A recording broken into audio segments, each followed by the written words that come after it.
नमस्कार, मैं श्यामगिरी। आज के कार्यक्रम में आप सभी दर्शकों का स्वागत है। बिखर गया एनडीए गठबंधन, औपचारिक शेष बची। एनडीए गठबंधन को लेकर के एक औपचारिकता बस बची है कि एनडीए गठबंधन, बाकी एनडीए गठबंधन खत्म हो चुका है और औपचारिक रूप पर भी 14 नवंबर को खत्म हो जाएगा। 14 नवंबर को औपचारिक तौर पर भी एनडीए गठबंधन खत्म हो जाएगा। अगर जो तस्वीर इस वक्त बिहार में दिख रही है वह तस्वीर 14 तारीख को रिजल्ट में तब्दील हो गई तो, और इस वक्त बिहार के अंदर जो तस्वीर दिख रही है वह वोटों में तब्दील होती हुई तस्वीर दिख रही है, लेकिन चुनाव आयोग का हथियार अभी बाकी है कि आप लाख किसी को मोदी को वोट दो या न दो, और वह मोदी को ही जिताने पे आमदा है, तो बाकी उससे भी लोहा लेने के लिए बिहार तैयार है। तो देखेंगे क्या होता है। लेकिन चंद्रबाबू नायडू अब क्या करने वाले हैं? मोदी डरे हुए हैं। जिस तरह मोदी ब्रांड खत्म हुआ है बिहार के अंदर और नीतीश उखड़ से गए हैं, नीतीश अपने आप को एनडीए से अलग कर ले। आप यह मान लीजिए कि नीतीश कुमार अब एनडीए के हिस्सा नहीं है। अब दर्शक इस बात को तो अपने ध्यान में बैठा लीजिए कि नीतीश एनडीए का हिस्सा नहीं है अब। और जब अब नीतीश एनडीए का हिस्सा नहीं है तो चंद्रबाबू नायडू अब क्या करने वाले हैं?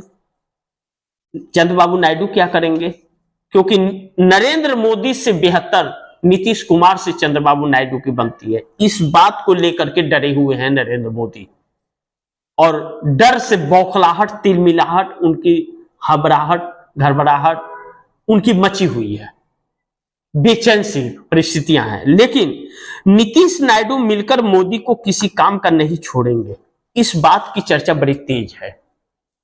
क्योंकि चंद्रबाबू नायडू, मैंने पिछले कार्यक्रम में भी आप दर्शकों को बताया था कि चंद्रबाबू नायडू को यह बात तो समझ आ गई है और उन्होंने अपने जेहन में बिठा लिया है कि नीतीश कुमार के बाद चंद्रबाबू नायडू का ही नंबर है।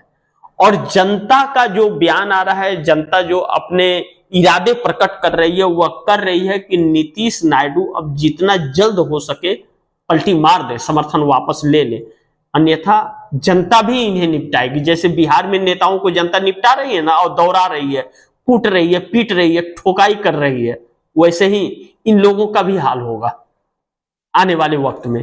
तो इस बात को लेकर के अब यह लग रहा है कि नीतीश नायडू मिलकर के मोदी को किसी काम का नहीं छोड़ेंगे। समर्थन वापस ले लिए तो मोदी किसी काम के हैं ही, और नीतीश कुमार ने तो उन्हें किसी बेकार कर ही दिया।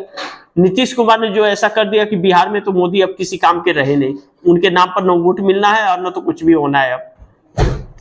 और नायडू को यह समझना है। तो क्या नायडू से जो हमेशा चर्चा और बात हो रही है नीतीश कुमार की, तो नीतीश के साथ मिलकर के नायडू मोदी को लगा देंगे किनारे, यह एक बड़ी महत्वपूर्ण चीज है। लेकिन चंद्रबाबू नायडू मोदी को करेंगे टाटा बाय बाय, इस बात की अब कहीं ना कहीं उम्मीद ज्यादा होती जा रही है। क्योंकि बिहार चुनाव से पहले जब मोदी सरकार, बाबा साहब भीमराव अंबेडकर का जब अपमान किया था अमित शाह ने, तब कि अंबेडकर अंबेडकर अंबेडकर, इतना बार अंबेडकर, जितना बार नाम ले रहे उतना बार भगवान का नाम ले तो स्वर्ग प्राप्त हो जाए। तो अमित शाह को शायद स्वर्ग प्राप्त हो गया है और जेपी नड्डा को स्वर्ग प्राप्त हो गया होगा, शायद नहीं हुआ है।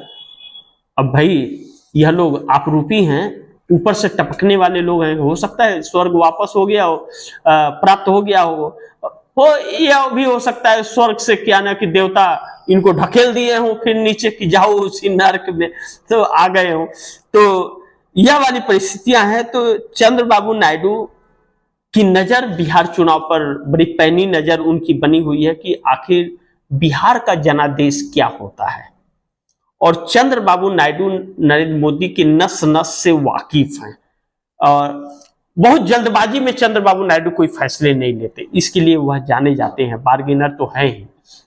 मैं भी बार बार अपने कार्यक्रम में कहता हूं कि चंद्रबाबू नायडू बार्गेनर हैं। लेकिन तो चंद्रबाबू नायडू जो बड़ी बारीकी से देख रहे हैं कि अपने नेताओं से जब चर्चा के वक्त एक खबर आई थी कि सोशल मीडिया पे चली थी कि चंद्रबाबू नायडू ने कहा कि बिहार चुनाव देख लेते हैं कि क्या रिजल्ट होता है। बिहार चुनाव के रिजल्ट के हिसाब से हम लोग फैसले लेंगे, टाटा बाय बाय इनको करेंगे, क्योंकि अब चंद्रबाबू नायडू के लिए भी नरेंद्र मोदी हानिकारक होते जा रहे हैं। लेकिन दूसरी तरफ इंडिया गठबंधन ने मोदी ब्रांड खत्म कर दिया। अब इसमें राहुल गांधी का बहुत बड़ा हाथ है मोदी के ब्रांड को खत्म। मोदी की हवा तो निकालने वाला एक ही शख्स वही राहुल गांधी ही है, इस बात से इनकार नहीं। अब मोदी का सामना करने की साहस राहुल गांधी के अंदर ही है, इस बात से हम इनकार नहीं करते। इसका श्रेय तो किसी को नहीं जा सकता कि मोदी से कोई नेता डरता ना हो। ममता बनर्जी हो, अखिलेश यादव हो, तेजस्वी यादव हो, चाहे बाकी के हो, नहीं डरते हैं, ऐसा तो बिल्कुल नहीं है। सिर्फ राहुल गांधी के अलावा, यानी कि गांधी परिवार इनसे नहीं डरा। इसीलिए नरेंद्र मोदी कांग्रेस मुक्त देश बनाने की बात कर रहे थे। लेकिन क्या हुआ, अब बीजेपी मुक्त देश होने जा रहा है। आने वाले वक्त में बीजेपी पूरी तरह से खत्म होती जा रही है। और नरेंद्र मोदी ने भाजपा के सभी नेताओं को जमीन में धंसा दिया, उन्हें उठने नहीं दिया। कोई नेता अब नहीं बचा।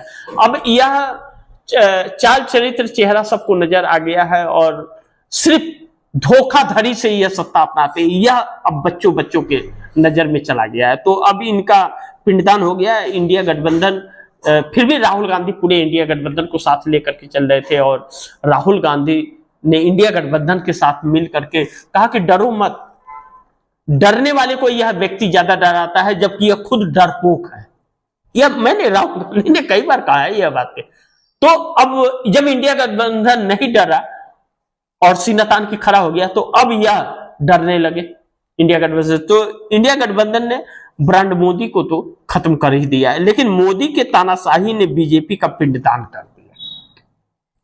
मोदी ने जो तानाशाही 11 साल में दिखाई और इनके काल में जो महिलाओं के साथ गलत काम हुए और दलित अति पिछड़ों को जिस तरह पीटा गया, शिक्षा का जो हालत चरमरा गया, बेरोजगारी जिस तरह से रही, पेपर लीक रहे, जिस तरह से जो सीनियर सिटीजनशिप लोगों का खत्म हुआ, पेंशन हो गया, सब बर्बाद कर दिया। एक तरह से कहें तो सब लूट लिया नरेंद्र मोदी ने। यह बात कहने के लिए आदमी मजबूर हो जाएगा, क्योंकि नरेंद्र मोदी ने 11.5 साल में सिर्फ उद्योगपतियों के लिए काम किया, देश के लिए कोई काम नहीं।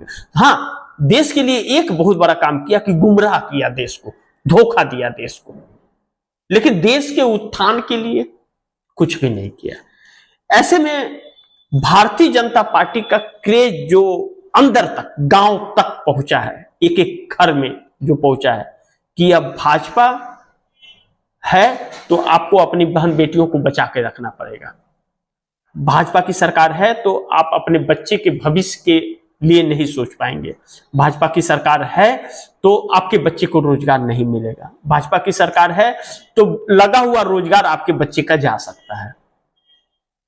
यह सारी चीजें भाजपा को लेकर के प्रचारित हो गई। अब प्रचारित हो गई तो भाजपा समाप्त हो गई। अब नरेंद्र मोदी हैं तो वोट चोरी से, चाहे जैसे भी बहुत सारे सबूत मिले हैं वोट चोरी के, इस बात से हम इनकार नहीं कर सकते। यह सच्चाई है कि वोट चोरी हुई है, इससे इनकार नहीं कर सकते। अब ऐसे में नरेंद्र मोदी चले जाएंगे तो वोट चोरी उसी तरह से भाजपा करा पाएगी, या सिस्टम यह रहेगा कि जो चोरी करा पाएगी? तो क्योंकि सिस्टम तो बदल जाएगा, फिर भाजपा के एक विधायक या एक सांसद चुन करके आ पाना बड़ी मुश्किल हो जाएगा, नहीं आ पाएंगे यह लोग।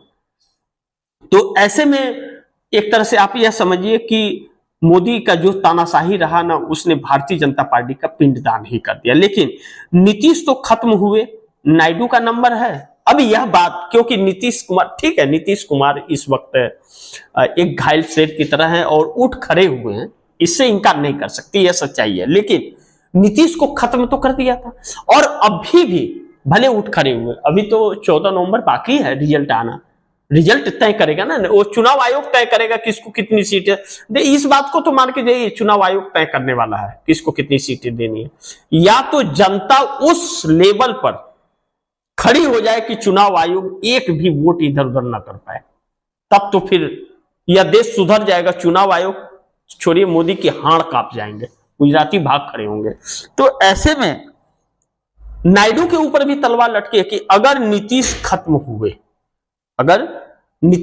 हो गए तो अगला नंबर चंद्रबाबू नायडू को होगा। तब अगर नीतीश कुमार के 12 सांसदों को नरेंद्र मोदी ने अपने पक्ष में कर लिया तो अगला नंबर चंद्रबाबू नायडू के 16 सांसदों का होगा, और उन 16 सांसदों को कैसे भी ईडी, सीबीआई, इनकम टैक्स किसी में भी फंसा करके अपने पास कर लेंगे चंद्रबाबू नायडू। भले बाद में चुनाव के वक्त क्या होगा वह देख लेंगे, लेकिन फिलहाल तो उन सांसदों की जो राजनीतिक कैरियर है ना वह समाप्त कर देंगे अगर नहीं वह शामिल हुए छोड़ करके। और भाजपा में तो यह कार्य कर सकते हैं नरेंद्र मोदी। तो चंद्रबाबू नायडू इस बात को जानते हैं, इसलिए चंद्रबाबू नायडू यह रिस्क न लेते हुए उससे पहले कहीं ऐसा ना हो कि नरेंद्र मोदी की सरकार ही गिरा दे, जो पॉसिबिलिटी लगातार बढ़ते जा रही है। तो अब इसी के साथ इजाजत चाहूंगा, अगली खबर के साथ फिर हाजिर होऊंगा। लेकिन आप दर्शकों की क्या राय है, क्या सुझाव है, कमेंट बॉक्स में जरूर दीजिएगा। इस खबर को ज्यादा से ज्यादा शेयर कीजिएगा, अपने दोस्तों को भी कहिएगा आगे शेयर करें। आपने अगर चैनल को सब्सक्राइब नहीं किया सब्सक्राइब कर लीजिए, अपने दोस्तों को भी कहिएगा चैनल को सब्सक्राइब करें। मिलते हैं अगली खबर के साथ, तब तक के लिए नमस्कार।